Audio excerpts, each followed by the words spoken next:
Tsaka ba't mo ba ako sinesermonan? Hindi naman yun yung dahilan kung bakit kita pinatawag eh.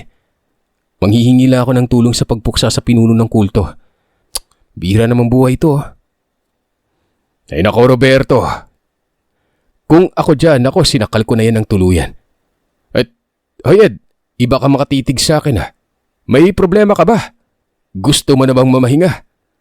Oo, ay wala mang Aurelio to naman. Wala akong problema. Medyo kumwapo ka kasi ngayon eh. Tsaka umaatras pa lalo yung buhok nyo. Lumalaki yung noo nyo. Ibig sabihin tumalino kay lalo. Sungit nyo kasi laging nakasimangot kaya natatakot na ang buhok eh. Pwede bang mahawakan ang noo? Wag na lang pala. Makaalis na nga. Langya talaga itong matandang to. Hanggang ngayon mainit pa rin yung ulo sa mga gabunan. Napapailing na lang ako nun. Matatawa na ako pero pinipigilan ko lang. Ito naman kasing si Kuya Ed eh. Lumapit at nakikiusisa. Tsaka isa pa, noon pa nito inaalas ka matanda. Alam niya namang galit si Aurelio sa mga aswang eh. Maging ang tiyo ngay natatakot sa kanya. Pati si Mang Omar na sobrang laki pero takot dito.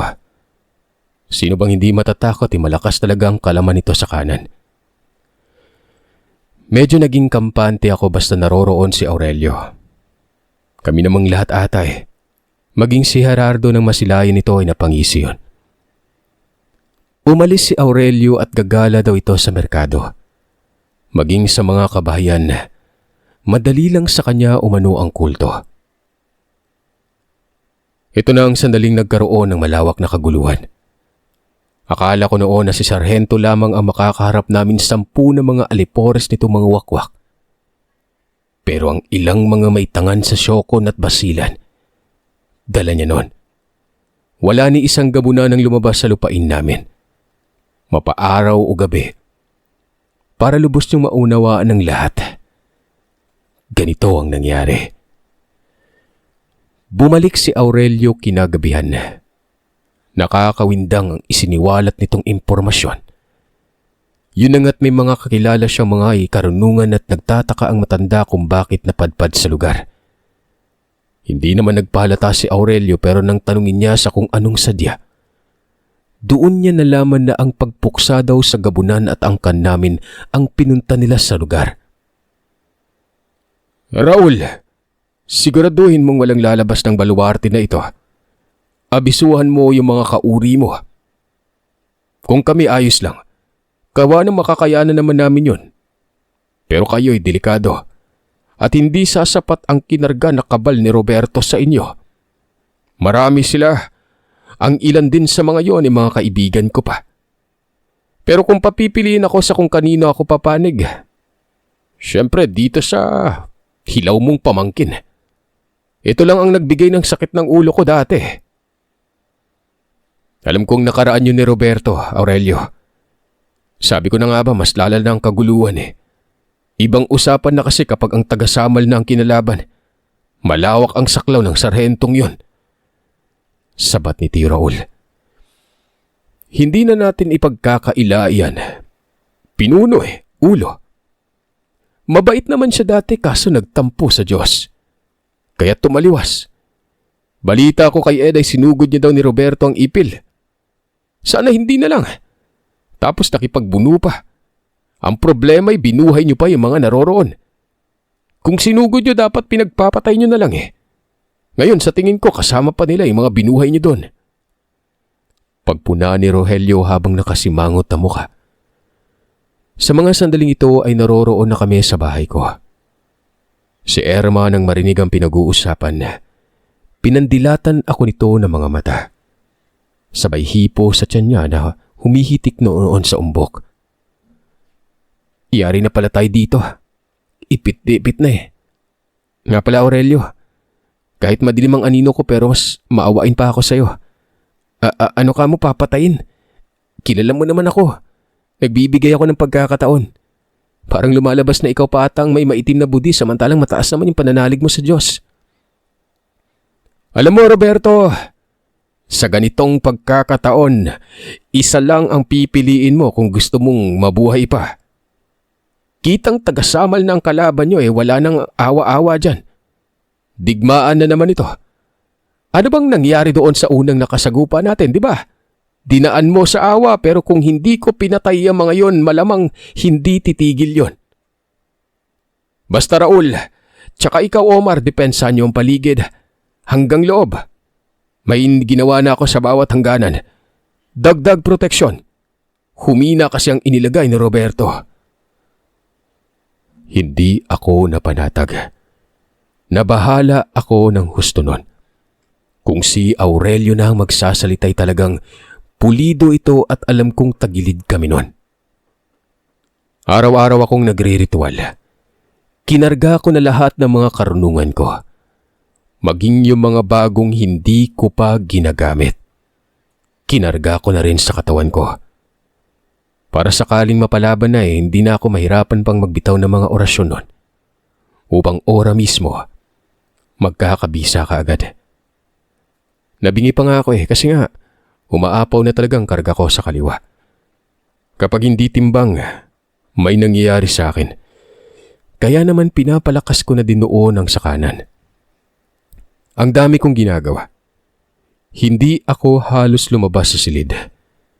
Isinasabay ko pa dito ang paggamot kay Bebero. Hanggang sa napagaling ko si Bebero. Tingin ko ay dahil ito sa lakas ng karga ko nun. Nakaligtas siya pero parang may saltik na talaga sa utak. Matino ka usap, pero kapag mag-isa lang ito ay biglang tatawa. Parang may rabis ng aso ang kamandag ng wakwak Naapektuhan ata ang utak nitong si Bebero. Pero kahit papano, mas magaan sa pakiramdam ang ganitong sitwasyon. Doon lang naman kapag naiisa ito Tutulala na lang o sa Bisaya pa'y maghinuktok tapos tatawa. Pero kapag kinausap, ito pa rin ang dating Bebero. Si Gerardo ganun din ang ginagawa. Nagkakarga din ito. Si Dessa ay doon muna sa bahay ni Tio pinanatili. Maging si Ate Orsa at si Joshua. Si Ate Ging naman noon ay palaban. Hindi ito nananatili sa bahay. Kasama ito palagi ni Mang Omar. Mga dambuhalang halimaw. Kapag ito ay nag-anyo ding aswang ay parang kalabaw at mas malaki pa kay Mang Omar nun. Araw ng linggo. Sa ganung mga sandali kasi dapat nasa tabo kami. Pero wala. Hindi kami nakikipagkalakalan nun. Gabi. At habang naglilibot kasama si Kuya Ed at Gerardo, nakita ko si Sargento. Nakatayo at nakatapat sa isang poste na may ilaw sa gilid ng kalsada. Kahit nasa ilang distansya ang layo nito, pero kilalang kilala ko siya. Sinabi ko ito kina Kuya Ed at Gerardo. Pero nagtataka ako ng mga sandaling yon kasi wala akong nararamdamang presensya. Hindi katulad nung una naming kita na malawakang pagpaparamdam ang ginawa niya. Isang indikasyon na ako lang talagang sadya nun para matuntun ko kung nasaan siya at mahatid niya ang mensaheng pagbabanta. Hindi niya piniling lumapit sa akin. Bagkos ay inantay niya lang talaga ako noon sa ipil. Ako na ang haharap. Parang karaniwan lang naman Sabi ni Gerardo at nag-unat pa ito ng mga kamay pero huwag kang magkumpiyansa, Gerardo. Hindi basta-basta nagpapakita ang isang katulad niya kung walang sapat na kakayanan. Tingnan mo, parang inuudyokan tayong lumapit. Malamang may nakapaligid na dyan. Mababagot din yan at mapipilitang lumapit. Siya yung palapitin natin sa loob ng baluarte. Ano ka ba? Wala ka bang tiwala? Maging ikaw nga kayang-kaya mo yan Dito lang kayo. Kapag tingin ko dihado, babalik ako sa loob kaagad. Matapos lang makapagsalita ni Gerardo, nagsimula na itong maglakad. Itong kalsada na kinatatayuan ni Sargento ay patungo ito kila Tia Soledad. Nababahala ako nun. Ipinagdadasal ko na kami lang ang kilala ni Sargento. Huwag nang idamay pa yung namumuhay ng payapa. Patuloy sa paglapit si Gerardo. Si Kuya Ed ay kumabig na noon at mabilis na tumakbo sa kakahuyan. Nababasa ko ang isipan niya. At kung hindi ako nagkakamali ay inaalam nito ang sistema ng kakahuyang yon. Malay ba natin kung may nakaumang pala na wakwak? Mahirap pa naman pakiramdaman ng mga ito. Mautak yung mga wakwak. Lalo na't kilala na nila kami. Huminto si Gerardo at naririnig ko ang boses niya. Pero hindi ko alam kung anong sinasabi nito kay Sargento. Hindi ako nakatiis. Napilitan akong umabante nun. Tinaliwas ko ang abiso ni Aurelio. Pinasabog ko na ang karga ko sa katawan. Kinakapa-kapa ko pa ang 3 bao sabay sambit ng mga kataga ni Solomon. Ginagamit ko ito para tawagin ang mga kaibigan kong tamaho. Kataga ni Solomon at may kakayanang mag-summon ng mga nilalang. Sa mga magtatanong, galing din kay Solomon ang selyo ng penta ko. Sa kanya nagmula kung paano tawagin ang mga kampon ng dilim upang ikulong. Maraming mga aklat ni Solomon na nagkalat. Huwag naman sana kayo magkaroon ng interes sa aklat na yon. Mabisa ang iba doon at lubhang napakadelikado. Dito ay nakaramdam ako ng sakit ng ulo. Kaya naman sinangbit ko na rin ng 5 beses ang ipinagbabawal na orasyon. Bumuntong hininga ako at palipad ng mga tigalpo. Kako, lahat ng nagbabanta sa amin ay tamaan ng mga orasyon ko na may gabay na mga sugo. Hanggang sa tuluyan na akong nakalapit. Dito ay naririnig ko na ng malinaw ang mga sinasabi nitong pangit na kapatid ko. Angas magsalita. Kung sa bagay malakas din naman itong kapatid ko pero hindi ko pa tansyado ang kalaban. Bagay na dapat itong paghandaan dahil alam ko noon na malakas talaga itong si Sargento. Ilang araw na rin kayong umaaligid na parang mga bubuyog Pare-parehas tayo nagsasayang ng oras. Ayaw niyo naman pumasok sa baluarte. Pero hindi din pwedeng magkumpiyansa kami sa labas. Nakakabagot. Malakas ka bang talaga, Sargento? O sadyang nagmamaangas lang para katakutan? Sabi ni Gerardo. Nasa mga 3 dipa na lamang si Sargento. Napakatahimik ng lugar. Malayo sa kabahayan at hanggang dito ang lupain namin. Sa may gilid ng daan. Sa kabila noon na hindi nagsasalita si Sargento. Nakatitig, kalmado at hindi ko maramdaman sa mga sandaling ito ang kanyang karga. Tinatago niya. Maya-maya'y napansin ko si Kuya Ed sa kabilang parte. Nasa ibabaw ito ng puno at may kasama. Si Pandak. Nagpapalipat-lipat sila. Mga minuto pa ang nakalipas na nagmistulan na kaming mga engot nun. Bigla na lang nagkalabugan sa may kakahuyan. Sa iba't ibang parte. May dumadaing pa na para bang sobrang nasaktan. Pero hindi ko maramdaman na sila kuya ito. Tsaka hindi din sila nakikipagbuno ng mga oras na yon. Itong si Sargento ay doon ko palang napansin na sumimangot na muka at lumingon sa may kakahuyan. May naglabasang 3 tao doon na para bang pinuputakte at hindi sila mapakali sa kakatakbo habang dumadaing. Napatitig ako kay Gerardo. Ngumiti. At ako noon, sinambit ko si Sargento. Hoy tanda, kaya palang lakas ng loob mo. Siguro ito din yung nag-udyok sa'yo nun para bantaan ako sa lugar ng ipil, no? May mga kasama ka. Alam mo ba kung anong nangyari dyan? Malamang, sinisipay na mga tamahong pinatawag ko. Oo, parang aligaga yung mukha mo. Dahan-dahang umaatras si Sargento nun. Hanggang sa nakita ko yung may mahabang buhok. Lumitaw bigla kasama ng 2 hindi ko matukoy kung aswang o hindi. May isa pang nakaumang sa may kabilang poste. Ito si Castro. Sumama din palang isang to. Napapamura ako nun. Walang kadala-dala ang mga ito. Tama si Aurelio. Dapat ay pinatay ko na lang pala. Lumapit si Sargento sa mga ito habang yung 3 namang nagtatakbuhan. Nakabuklod na sa kanila pero nakasimangot ang mga muka. May isa pa ditong parang nabalian ng kamay. Dama ko ang mga tamaho, pero hindi na nakakalapit sa mga yon. Maya-maya'y dumating si Ate Ging at sabi nito'y napapalaban daw sina Itim doon banda sa may tanggapan. Punyemas na yan. Nasa magkakaibang parte sila. Umuwi ka na ate. Bantayin mo yung mga babae doon. Gerardo, atras muna.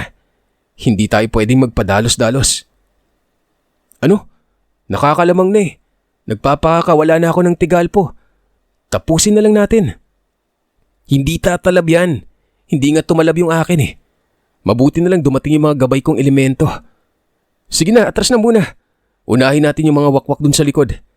Sina kuya naririyan lang yan, nagmamasid at nag-iingat din sila. Nauna akong umalis nun.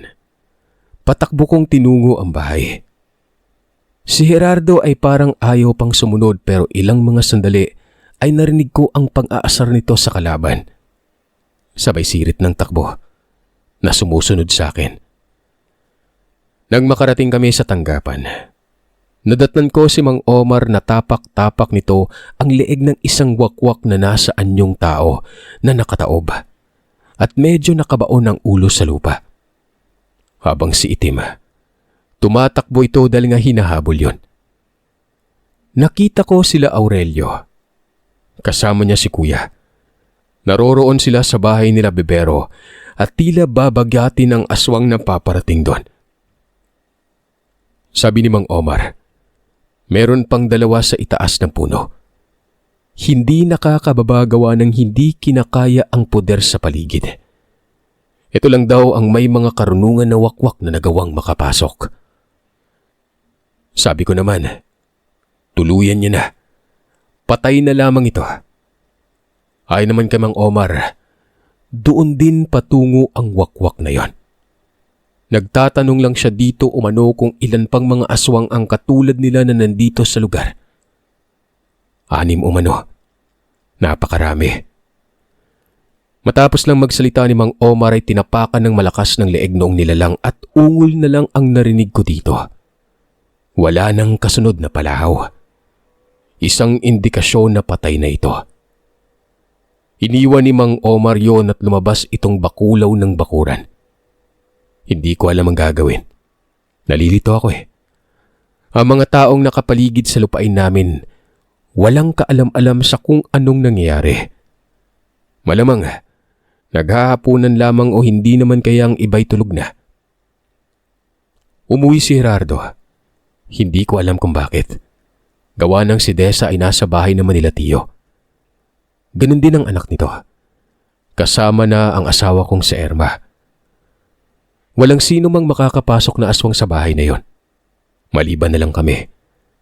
Tsaka hindi matitibag ng Tigalpo ang poder doon. Nagtungo ako sa bodega.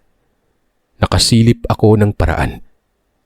Barang na lang para sakaling tamaan ng kalaban ay magbibigay pabigat ito sa kanila. Huling alas na ito. Buhay ko din ang nakataya dito at kapag hindi ako nagtagumpay, tuluyan na akong mamamatay. Nang nasa silid na ako, 15 kandilang kulay itim at 5 kulay puti ang itinirik ko. Para bang pugo ng silid dahil napakainit dito. Bungo at mga alaga ko ay nakalapag na sa may sahig nun. Hanggang sa naisipan ko noon ang salamin. Napatula ako saglit at naglalakbay ang diwa ko sa kawalan. Si Sarhento na lang. Kapag napatumba ko ito, tumba din ang grupo. Hindi naman makakalabas dito ang hukluban eh. Ikukulong si Sarhento nang magsama sila sa loob ng salaming yon. Gapos sa salamin na may kasamang barang at gapos sa bungo ng sanggol. Tingin ko ay tatagos ito sa katawan ng Sarhentong yon. Malakas ang sumpa ng salamin. Walang hindi mahuhuli dito. Nahuli ngayong hukluban eh. Si Sarhento pa kaya? Mabilis kong hinatak ang salamin sa aparador. Ipinagdadasal ko na lamang na wag itong mababasag. Kapag natipak ito ng konti, yari talaga ako sa hukluban nun. Bangungot ang aabutin ko dito. Nakatabon pa yung mga bakal at may telang kulay itim. Itong mga bakal ay may nakaipit na kuryente. Marahan kong inayos yun hanggang sa matanggal ko na ang harang at dahan-dahang inaalis ang tela. Nakita ko na ang hukluban. Parang namimisata ako at nagwawala ito sa loob. Sinasakal niya ang refleksyon ko na para bang gigil na gigil. Uy, kamusta? Pangit ka pa rin. Gagamitin ko lang yung salamin ha. Huwag ka mananakot dyan nang makapag-isip ako ng tama. Behave. May kaibigan akong ipapasok at magugustuhan mo siya. Kating-kati na yan Wika ko nun, kahit na hindi naman maririnig ito ng hukluban. Pinasandal ko ito sa dingding. Nakahubad pang itaas na ako nun. Sobrang alimuot doon sa loob. Maalinsangan. Sa paanan ng salamin itinapat ko ang bungo. Tapos ang ulo ng bungo ng sanggol ay nilagyan ko ng kandilang lusaw.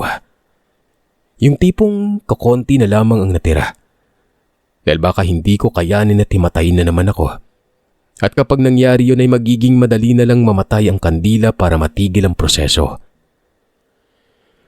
Pagkasindi ko ng kandila sa bungo ng sanggol, inilapag ko na ang 3 bao at hinimas ko noon ang dignong bato-omo. Nakakapangilabot ang presensya ng paligid. Mantakin yung mainit yun pero napalitan ng lamig na nanonood sa kalamnan. Mabilis na lumukob doon ang kadiliman. Ilang mga orasyon na mga sinambit ko at kombinasyon ng mga pamaba at pitik na mga mata. Tapos ay iniisip ko noon si Sarhento, maging yung may mahabang buhok na impostor. Tinawag ko ang katanyagan nila. Kapwa sila Sarhento Hindi gagala ang panggapos ko noon sa iba dahil rehistrado sa isip ko ang mga mukha nila. Pero sa tingin ko, isa lang sa kanilang tatamaan. Kumbaga, sa kung sino man ang totoong nagmamay-ari ng pangalang Sarhento, yun ang mayayari. 3 orasyon na naman tapos tumaob ako sa sahig. Sa gitna mismo ito ng mga nakatirik na kandila. Nakadipa ang mga kamay ko na para bang naghugis cross ako noon. 10 minuto yon. Nagsangbit na rin ako ng mga kampon ng dilim at sugo. Nagsisimula ng sumakit ang ulo ko pero hindi ko papayagang hindi ko makayanan ang nangyayaring ito.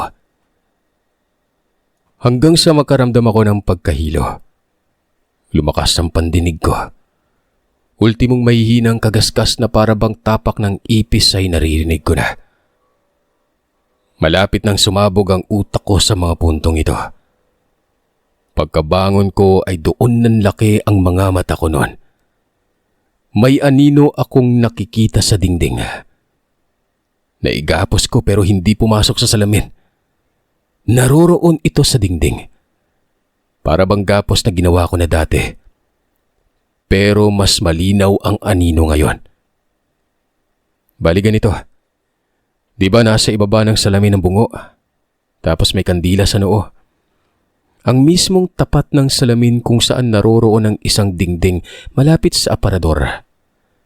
Doon nakatayo ang anino. Imbis na sa loob dapat ng refleksyon. Pero sa labas ito ng salamin. Kung gaano kalaki ang salamin, hanggang doon lamang ang hugis ng anino. Dama ko ang presensya nito. Walang iba, kundi ito ang presensya ng totoong Sarhento. Ito na yung presensya niya doon sa ipil na ikinubli niya sa amin banda. Nakakamangha. Nagsama ang lakas ng bungo ng sanggol at salamin. Siguro kung naroroon kayo ng mga sandaling yon, mapapanganga na lamang kayo. Dati kasi sa gilid lang kung saan naroroon ng bungo nasa gilid lang ang gapos. Pero ngayon ay nasa tapat na ito mismo ng salamin. Ang mas nakakamangha ay kakonti lamang ang espasyo. Hindi nakakagalaw ng maayos ang anino. Gaya ng sinabi ko, kung gaano kalaki ang salamin ay ganun din ang anino nun. Tumatawa-tawa pa nga noon ang hukluban na isa na parang alam pa ata ng animal na to ang nangyayari.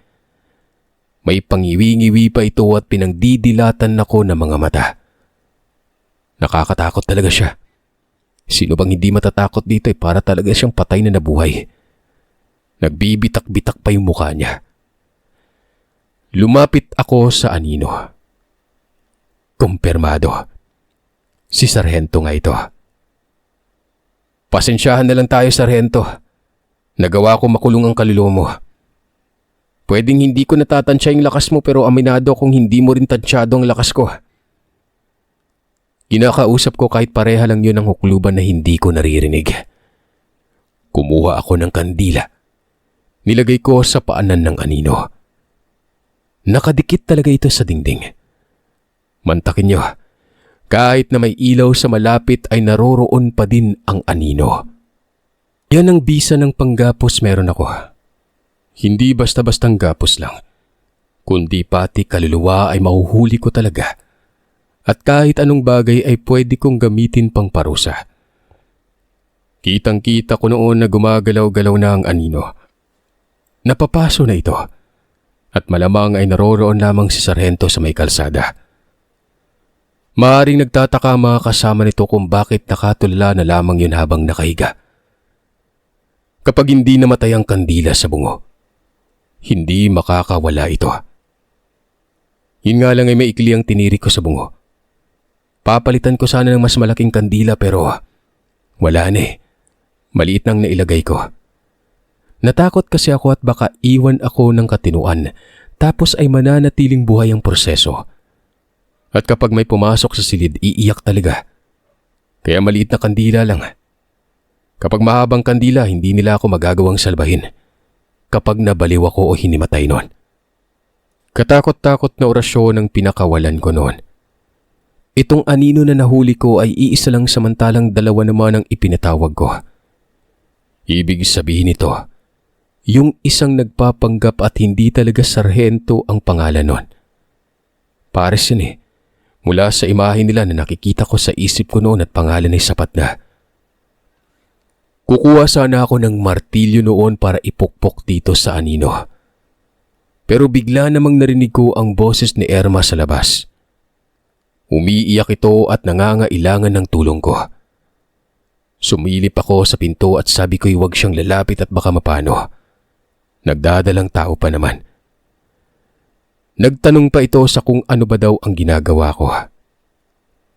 Sabi pa nito, si Bebero umano ay wala na. Patay na. Mag-isa daw yung nagtungo doon banda sa libingan dahil may namataang wakwak. Sinundan ni Ate Ging at yun. Naabutan ni Ate Ging na pinagtutulungan ito ng dalawang wakwak nun. Tumulong si Ate Ging pero bigla na lamang umanong natumba si Bebero. May malaking sugat daw ito sa leeg. Napatulala ako nun. Hindi ako nakapagsalita. Gusto kong puntahan pero hindi pwede. Hindi ko pwedeng iwan itong si Sarhento na nakagapos dahil makakawala yon. Baka iniisip nitong asawa ko na baka mapapagaling ko pa kahit patay na. Sabi ko na nga ba eh, nakatakda talaga si Bebero. Sinubukan ko lang naman gamutin pero nasawi ito sa ibang paraan. Wika ko sa asawa ko ay pumasok na lamang ito sa bahay ni Tio. Tatapusin ko lang itong ginagawa ko noon. Sinara ko ang pintuan. Pinagpapalo ng martilyo ang anino. Sa ulo ko pinuntiri yon. Gigil na gigil ako noon. Wala akong tigil sa pagpukpok hanggang sa lumuhod na lang itong anino. Nag-usal ako ng pangtapos at duro sa kanyang dibdib at pinukpok kong muli hanggang sa tuluyan ng natumba ang imaheng yon. Pagkatapos lamang noon, mabilis akong tumakbo patungong kalsada. Nakikita ko sina Kuya. Kasama nito si Pandak at naroroon sila sa gilid ng kalsada. Nakadapa at nasaan yung aswang. Umaamba ng sunggab. Naroroon din yung may mahabang buhok at ilan pang mga kasama nito. At syempre nasa kabilang banda naman ang mga ito. Sa gilid lamang din yun ng kalsada. Nakabulagta na si Sarhento. Walang ano-anong sinabi ko kila Kuya na sunggaban ng mga kalaban dahil wala na itong sinasandalan. Matapos nilang marinig yon ay parang mga asong umaangil ang mga ito at mabilis na masumunggab. Kitang-kita sa kalsada ang lahat. Mabuti na lang at malayo sa kabayan. May napapadaan na motor noon at napahinto pa talaga ito. Sabi ko umalis na sila dahil kapag hindi madadali sila ng mga aswang eh. Harurot eh. Nagsisisigaw pa yung driver. Totoo naman talagang madadali din sila nila kuya noon kasi baka pagkamalang kalaban. May init ng ulo ng mga ito at aminado akong alam na nilang wala na si Bibero. Mararamdaman kasi nila yon. Yung may mahabang buhok ay naipit at isipandak ang bumibira dito. Ang isa ay naabutan ni kuya.